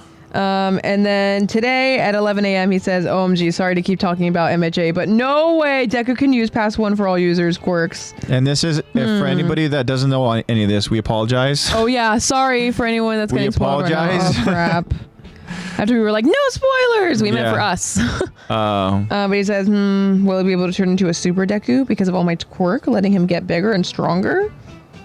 Yeah, so he's pretty close to where we left off. Yeah. So I am nervous to hear Kyron's next chat. Well, whenever Kyron joins us, we'll have to let him know, hey, you're really getting towards spoiler territory for us. So. Yeah, you're getting close, man. But we're happy that you're enjoying it, Kyron. I like how they made Hawks. Yeah. Yeah. All right. Recap. Me? Yeah. Okay, last week. Yeah. Pop quiz. Lou. Pop quiz. He said Lou twice. Lou. They made him Lou like a villain. Lou. Look, damn. That's funny. Okay, what happened last week? Yes. Last week there was a state meeting. There right, was a to go state ahead meeting and talk about what the scouts Aaron found. is going through his phase. They so lost how while many? They were talking 199. Remember, Yes. Flock screwed that up. Could have had a solid 200. We Flock could would have have had a just perfect died. 200. True. Okay, yeah, you're jogging my We memory. only have 9 scouts left. Yeah, why don't you just do it? Hanji is currently the ongoing commander of the scouts because Yes, we he lost is. Irvin Smith. Such a big loss, of course. And Aaron is literally spiraling. He's battling his demons right now. He's literally going through the he's past, battling the present, himself. the future, and meanwhile Making all the connections. We're getting that conversation that's taking place in Aaron's head between his father Grisha and his predecessor, Grisha's predecessor, Aaron Kruger. There's just so much to unpack, but also Aaron has to go ahead and think to himself, I can't literally say all this information because my friends will be at risk. And if they find out, because Hanji's talking about how Aaron is able to use the coordinate, obviously an ability that you are able to use with the touch of a royal family member, or at least in Aaron's case, then he's What looking at happens to Historia. Historia? He's going to be like, I'm going to have a baby with her. exactly. He goes, oh, I'm going to have a baby with her. No, he's like, man, if they find out that a Titan of royal blood, if I just touch them, like, or whatever the use case these is, you know, founding powers. then, you know, it's just one of those things where Aaron's really trying to go ahead and decipher what the fuck's happening in his mind right now. And there's so much happening. And Armin's there next to him like, Aaron? Yeah, Aaron, are you? Aaron! Yeah, because they don't even Aaron! yeah. Aaron! Aaron! Yeah, because even Mikasa and Armin don't even have any idea what's going on. No. They don't. And it's because also... When we were screaming Aaron, I was thinking about freaking Armin's Aaron! shout out to Josh Grell. Yeah, good job, Josh. But, Not this Josh, Grell. But you too, Josh. Good job. Yeah, you too, Josh. Good job, man. I saw that you did that thing that you've been trying to do for a while. You know, you got that task done. Good job. I saw that. Good job, Josh. So I want to go ahead and say that last week Zach did an amazing job of really Amazing, delivering Josh. that line. And I'm not doing this because this episode starts off with that conversation again. I'm not doing this to go and take away from anything Zach did. But we have to stay true to the details. And we get this scene again. Now, I'm not going to go and gloss over it. I am, however, going to go ahead and voice Kruger. Obviously, Zach would be voicing Kruger again if Zach was here. But that bastard's in Hawaii. Bastard. I was gonna say you're talking about him like he's like passed on. That lucky bastard's in Hawaii. But then you said that bastard's in Hawaii. I was like, okay, cool. We're getting back to. But my point being that Zach did a great job of voicing Kruger, and I'm voicing Kruger this time not to go ahead and say that, oh, you know what, hey, I can do Well, better. I'm gonna than do that, it you now. know what, hey, whatever. I want No, to. Zach did a great job. And you know, Zach really would not care if that about any of this.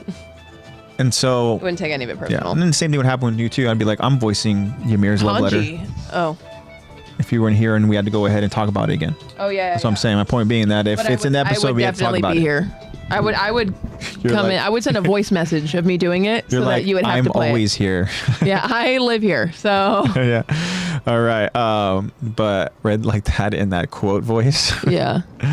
But yeah, there's a lot happening here. There's a lot to really unpack with the scouts returning back over to the walls, and the people need to go ahead and find out, or do they? We'll find out in this episode. But again, guys, this is season 3, episode 22, The Other Side of the Sea. This is part 1 of our episode breakdown and discussion. And while we go ahead and kind of get into the mood a little bit, I'm going to go ahead and transfer over to some AOT music. See what they give us to start with. But and Lexi will be the narrator in this episode. I will be the narrator. I have the power. Have the power. Which means AJ's got to be ready for his. Do the best that I can. It's a little hard. All right. He's got to do a bunch of lines. Ma. So, whenever you're ready, Lex, All right. Now that we're officially an hour and 30 minutes in, let's actually start let's do it. our episode. We begin this episode by continuing Kruger and Grisha's conversation on top of the wall. Kruger explains, each of the 9 Titans has a name to describe it, and that includes the one you're about to inherit from me. Throughout history, this Titan marched in the vanguard. It has ever pushed forward, seeking freedom. And for freedom's sake, it fights. Therefore, Aaron finishes the sentence. It's called the AttackOnTitan. Then we get a quick montage of Kruger's AttackOnTitan holding the Marleyan ship on his shoulders. Grisha's AttackOnTitan in the underground chapel, and Aaron's AttackOnTitan when he first emerged to fight against Pure Titans. And we resume with the state meeting. Hanji addresses the Premier and the Queen. Aaron has commanded Pure Titans once in the past to escape from a dire situation. Aaron, in a cold sweat while looking at Queen Historia, tells himself, if someone with royal blood is turned into a Titan, then it might be possible for me to use the Founding Titan's powers while touching them. But if the military knew it was a possibility, what would they do with Historia? Armin examines Aaron, noticing him in deep thought and distress. We return to the past as Kruger continues his instructions to Grisha. Build a family. Be it your wife, your child, or even a stranger. Love someone in those walls. If you can't do that, it'll only repeat itself. This cruel history. These foolish mistakes. They'll repeat. You have to see this through. Complete your mission and save Mikasa and Armin. Grisha questions. Mikasa? Armin? Who are they? And Kruger pauses still, wondering. Looks up to the sky and responds. I don't know. They aren't from my memories. Kruger stares at the sunset as the sunset then depicts a page from a book. Then we see Aaron, Mikasa, and Armin, all very young, living in Shiganshina, all gathered around this book depicting the sunset. Time appears to be a circle. All right. So that's just a little, the little appetizer that we get here. And again, yum. This is all stuff that we saw at the end of last week's episode with Grisha and Aaron Kruger, right?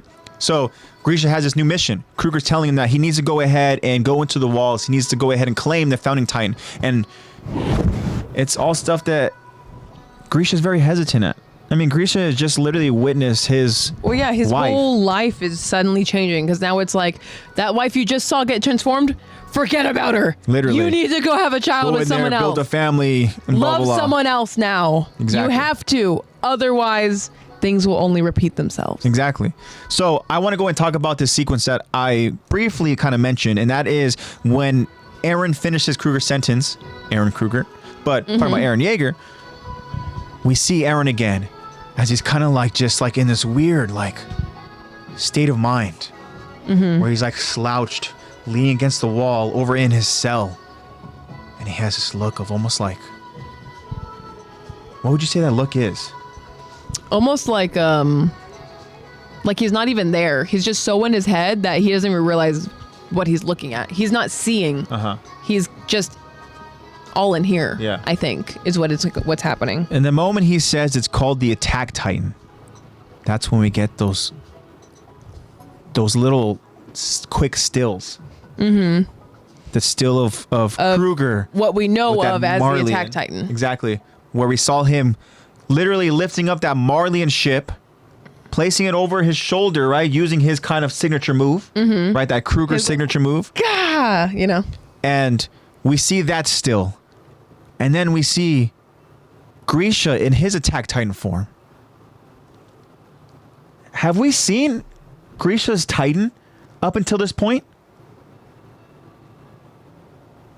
We have, because, right? Because of the Rod Rice story and everything. And because of, we saw him. Yeah, we saw him massacre. I got confused. No. I didn't remember that either. Yeah, we have seen him in that massacre. Yeah. So or we go ahead massacre as they, because remember Rod Rice tried to use that to manipulate Aaron, And that's why Aaron was like, "You're right." Yeah, he's I'm like, a monster. he's like, massacre. No, massacre her. Yeah, massacre her. He's like, not me.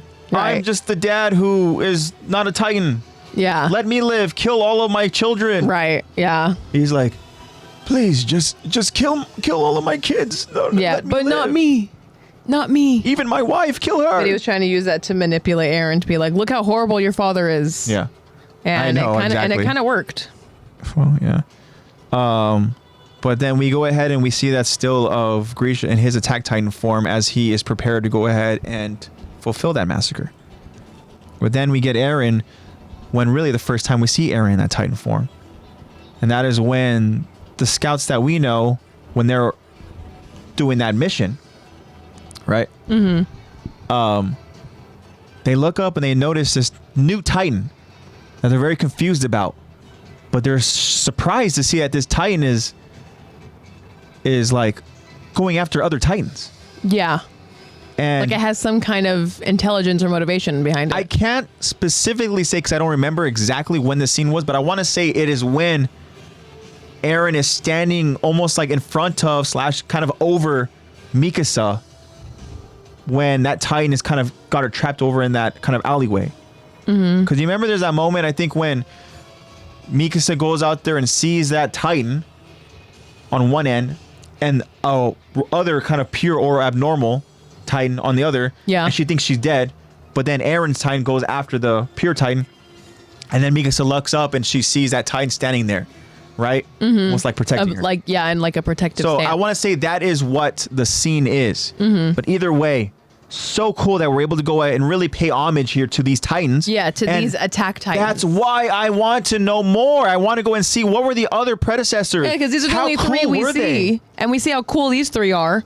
What about What about Kruger's the others? predecessor? Yeah. What Like- what was Kruger relationship like with that predecessor? How did that happen? There's so much that we want to know. Either way, this was a cool moment that happened over in this episode. But then, we end up going over to the state meeting here. And again, Hanji is now the ongoing commander of the scouts overseeing, this branch. And it's something that Irvin Smith did a phenomenal job of doing, right? He was a great commander. And humanity adored him. And even when humanity was even against him, it didn't take much for them to go ahead and kind of, I guess, believe him again. Well, I guess to say it didn't take much. It took his life. He literally took him sacrificing his life. Yeah. Essentially gambling his life. Pretty much. But all accounts, Irvin Smith was a phenomenal commander. And so these are big shoes yeah. for Hanji to No go ahead and argument fill. there. And so here she is again addressing the premier and the queen, two obviously high-ranking officials, probably the highest ranking officials. Yeah, Obviously Queen Astoria is. Parody. But They're trying to recap the crazy amount of stuff that's happened. exactly. They're talking about Eren controlling Titans. And that's why Eren, he is thinking about Historia, as we stated, wanting to protect her because he's afraid of what the military would do to her if they find out that she can be used as a tool. Yeah. A tool is a way to, get an advantage against the other side, against whatever is out there on the other side of that sea. Either way, Armin is very aware of Eren and his kind of, I guess, mind kind of spiraling a little bit, Yeah. trying to gather his thoughts. He notices something is off with Eren. And then obviously, as I mentioned, we go ahead and we get that moment of really, I guess, final words from Kruger to Grisha. But what was really cool is that at the end of that little part of the episode, as Kruger goes out there and wonders, and he talks about how they're not from his memories, and he's looking out over into this sunset, the sunset turns into whatever page in that book that Has that same- Mikasa, Armin, and Eren are all looking at. And we can only assume... back when they were their cute little I trio know. dreaming about the world. But we can only assume that this is that book that Armin was able to go ahead and, Get from his parents. get from his family. Because they were obviously they were explorers. Yeah. They somehow had this book about the outside world. Yeah. We are, again, not completely sure how they got that, but... Yeah. But that's pretty much all that we need to focus on over here, because it does recap for us, essentially. But one thing I did want to go ahead and kind of recap for us was that, as Aaron is recalling how he was able to go ahead and acquire that ability of the coordinate to go ahead and essentially control Titans by the touch of a royal family member, he had that revelation of who that Titan was. Remember, even in the middle of Hanji's kind of deliberation, he was like, essentially, there's no way! Yeah. You know? Can you imagine just being like, what's no way? All I did was say that 199 died. Yeah, I know. Hanji's like, what do you mean? You were there. Yeah. He's like acting like he's getting this story told to him, like he wasn't literally a part of it. You were there. Oh, yeah. And then it's nothing. It's just my phase. Sorry. Yeah. Going through a phase. But all right, guys, so we're going to continue on. We only have one more little part of the episode to go ahead and cover. Mm-hmm. But this is really, again, kind of setting up how things are going to go ahead and change going forward. We understand now that characters are going through significant change here. There's a lot to go ahead and unpack here with these characters as they return over back into the walls. They're deciding on how to go about business now going forward within, the military branches that they have here. Because inside the state meeting, we have, as we mentioned last week, we have military police commander Nile Doc. We have garrison regiment commander Dot Pixis there, and obviously now the scout regiment commander Hanji is there, and it's just about now how do we go ahead and deal with what happened and what's the plan going forward for everybody else here that lives in this island, everybody else within the different walls. And so we're gonna go ahead and get clarity on that. So I think now what we can do is whenever you're ready, Lex. All right.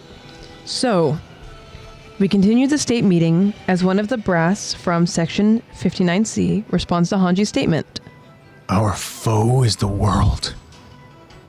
That information should stay in this room. If it became public knowledge, there'd be chaos. Another member of the brass agrees. Yes, I concur.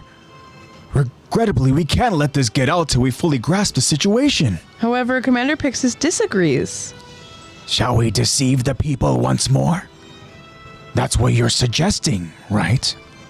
That we keep our citizens complacent and blind, as the late king did? If we do that, then by what ideals did we oppose King Rice? What right did we have to seize his crown? The brass members choke on their words, not having a rebuttal for Commander Pixis. Queen Astoria declares, "Then let's announce it. It's only fair. This is information that the people once knew before my predecessors stole it from them. As the people of the walls, all of us will share the same fate. Which is why we must now unite as one and work together." We now see the citizens living in the walls, all reading the latest headline and the story in the newspaper. A garrison soldier gathers citizens around and tells them, "The monstrous titans that have menaced us so far are in fact human. They're known as subjects of Ymir, or Eldians, and we share a common ancestry. When our king erected these walls 100 years ago, he altered our memories using titan powers, so as to make us think they beyond the walls. Humanity had gone extinct. In truth, there are countless people beyond the walls. When it comes to us, subject of Ymir, they believe that we are a race of devils." Inside a room, we notice Commander Hanji and Captain Levi partaking in tea while they enjoy company from the press, explaining to them the story that the garrison soldier is reading to these citizens. The garrison soldier continues, "In the near future, the enemy will invade our lands in order to obtain the resources beneath us. Their plans began 5 years ago, when they used the colossal titan to breach Shiganshina." The press master Roy speaks with Hanji and Levi. "I know the article's already published, but is all of this as credible as you claim?" And Hanji responds, "At the very least, it addresses most of the doubts and questions that we've had this whole time. I know it's not the truth we would hope for, but it's what we have." We see Roy pouring Levi a cup of tea as Levi acknowledges. Appreciate it. Hanji continues, "So how are people taking the news?" And Roy responds, It's a mixed bag. Some just accept it. Some laugh it off. Some lash out at the military and insists it's all a great conspiracy. Just as you feared, things have become somewhat chaotic. And Hanji acknowledges, "Makes sense, but there's really no helping that. It's our job to explore It's our job to explore and report our findings. The taxpayers can treat that information as they will. That's something we've improved since the king was deposed." Hold on, I clicked on something and I lost my bag. Roy tells Hanji towards the bottom. Hanji acknowledges. Okay, Roy tells Hanji. I couldn't be prouder of the work you've done. Hanji's a bit confused. Not only as a citizen of the walls, but one working stiff to another. Hanji, still surprised, says, "Thank you." Captain Levi then intervenes. Then why don't you fluff us up a bit in the next article you write? We notice Hanji get annoyed by Levi's question as Roy smiles. Roy now asks, I have to ask what happens to us now. We've looked at the Titans with fear, with hate, with the wish in our hearts that they would disappear forever. And now we've learned that this is how the people of the world look at us. We're not human to them. We're monsters. They'll attack us just as they did before. Why wouldn't they? We notice Roy's hands shaking with fear as he holds his teacup. This hell will repeat itself until the last of us are all dead. To be continued. Now, this episode is essentially, as I stated, it's kind of Setup. setting us up for,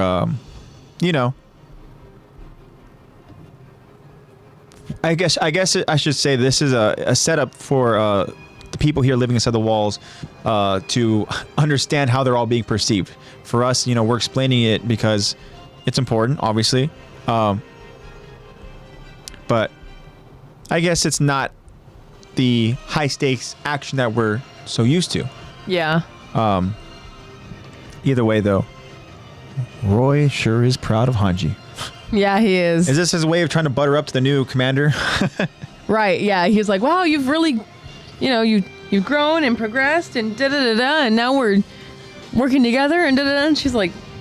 Because you got to think that the guy who's in charge of the press probably wants to have a good rapport with the commander of the scouts. Yeah, with the commander.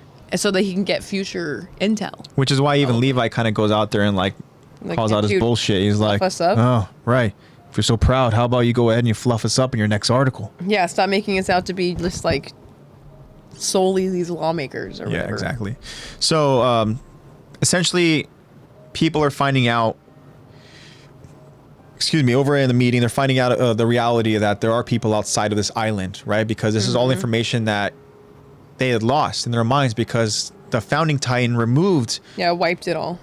Yeah, exactly. Wiped any knowledge of there being humanity outside of the island.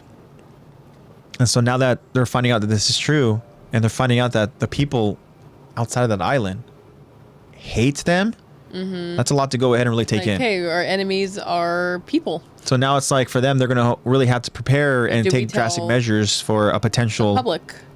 Just a potential attack. And here they're speculating if they go out, should we tell the people? If we do, is it going to cause chaos? And of course, we get a cool Pixis moment. Exactly. Well, and shout out to Pixis because holding them all accountable and not trying to take just the easy. Pixis is always powerful way level-headed. out. Yeah. He sees things from a very larger, just view of things, and one thing there's a difference between having humanity's back. Right? Let's say we can't tell humanity because they're going to go after, they're going to go whatever. Yeah. It's going to be chaos.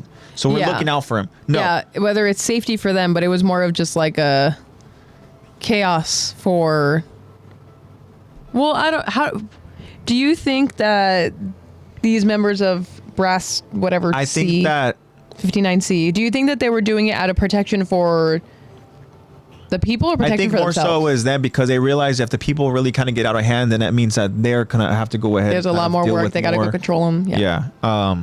Versus Pixis is like, didn't we overthrow the government so that this wouldn't happen again? Exactly. Yeah, literally, it's like, why did we like seize the crown? I know. Why did we do go through all of that just to continue the same thing? Exactly. In his little Pixis way. And obviously, these brass members don't have a response to Pixis. That's when Queen Astoria herself decides, like, all right, well, that's it. It's fair for humanity to understand the truth, and this is all information that we all once knew. Yeah. So it's good that we go ahead and we tell them.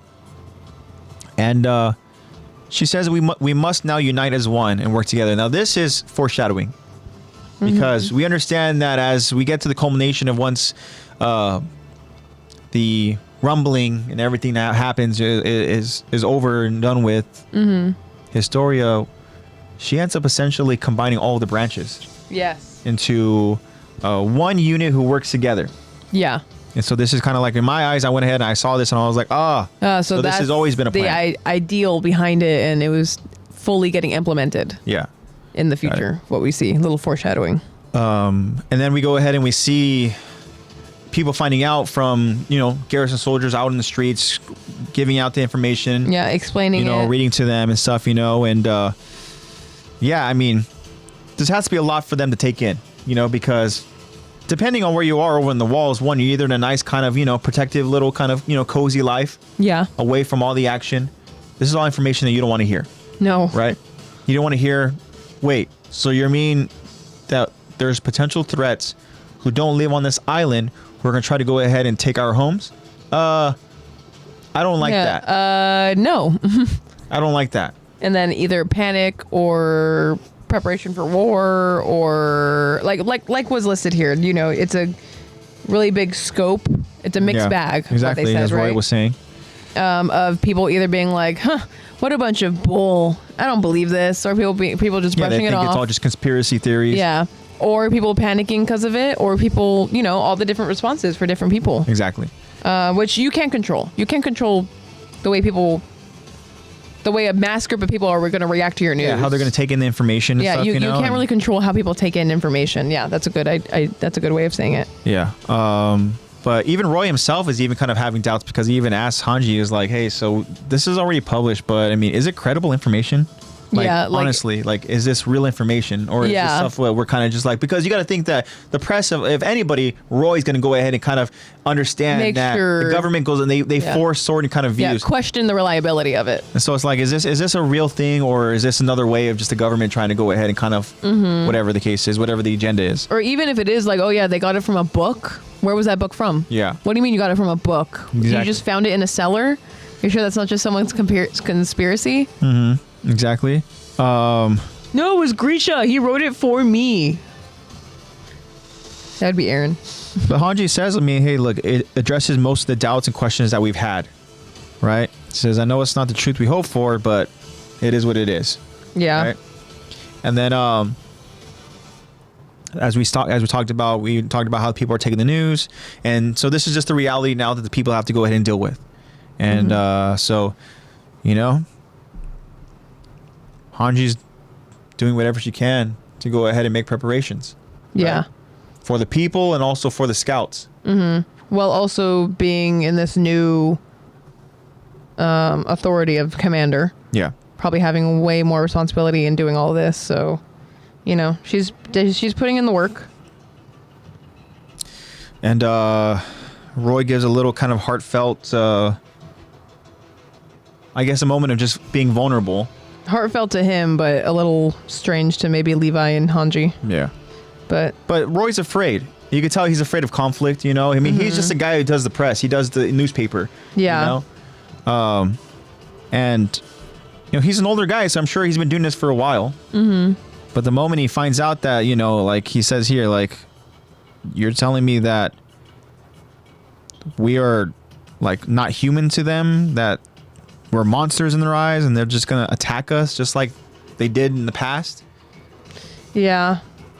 And he says this hell will repeat itself until the last of us are dead. And unfortunately, unfortunately, Roy is right. Yeah. Is that it does repeat itself. We see how that all plays out. Yeah, I was going to Literally. say, Roy saying, like, it'll just repeat itself is such a similar... Jacob, that's gross. The way that... Oh, God. The way that... Well, I mean, technically, we reuse our cups more than 200 times. Yeah, but I mean, with washing them and stuff. Different. It is different. It's like public versus like, oh, mom used this one last, you know? Same DNA. Anyways, I thought that the parallel between the beginning of how we started this episode versus the ending and Kruger saying it'll all repeat itself versus Roy saying chaos will all repeat itself. Yeah. Which, good job, Isayama. Which they are both right. Yeah, and they're both right. Literally. So... but that's what we got for you guys over in this episode. Like Lexi said, this is kind of setting up for just the reality of what these people kind of have to live with now inside the walls. It's for some not going to be this very kind of comfortable lifestyle now where they think that, hey, you know what, all the threats are gone, blah, blah, blah, whatever, or we're prepared to go ahead and face Titans. No, no, the Titans were.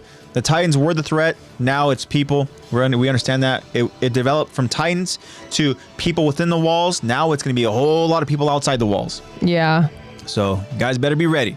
But anyways, guys, yeah, that'll be the end of our episode breakdown for part 1. We'll continue on with the story. We'll do part 2 next week. It'll most likely be on a Tuesday. And Zach will be back with us. Most likely again at 6 p.m. or 6:30 p.m. on a Tuesday. Exactly. But yeah, that's what we got for you guys in this episode. So we appreciate you guys sticking around. For anybody that stuck around with us and for everybody that joined us in chat, thank you guys so much. And we really appreciate the support. This is a fun little podcast that we do, and we love talking AOT, and we also love that you guys are here with us to go ahead and just go on this journey. Because I like we talk about all the time. I mean, just I don't know if we would be doing this still if we didn't have you guys joining us and doing it. Oh, yeah. So, but yeah, so we appreciate you guys a lot. Make sure you guys go ahead and follow us. Yes, you heard that? You heard that. I hear Blue. Yeah, did you hear the barking? You heard it? Yeah. I think that was Toby, actually. Blue has a little bit deeper of a bark. So, but anyways, guys, make sure you guys go ahead and follow us over on Instagram at Attack to Talk Podcast for all of your updates. Also for all the Q&As that we go ahead and we post on weekends or on Mondays or... we'll try to go ahead and we'll get a poll question as well this week. We'll see if we can come up with some good stuff. Really, really appreciated the responses for this week's Q&A. Thank you guys again. They were all really good. Mm-hmm. Even yours, Jacob.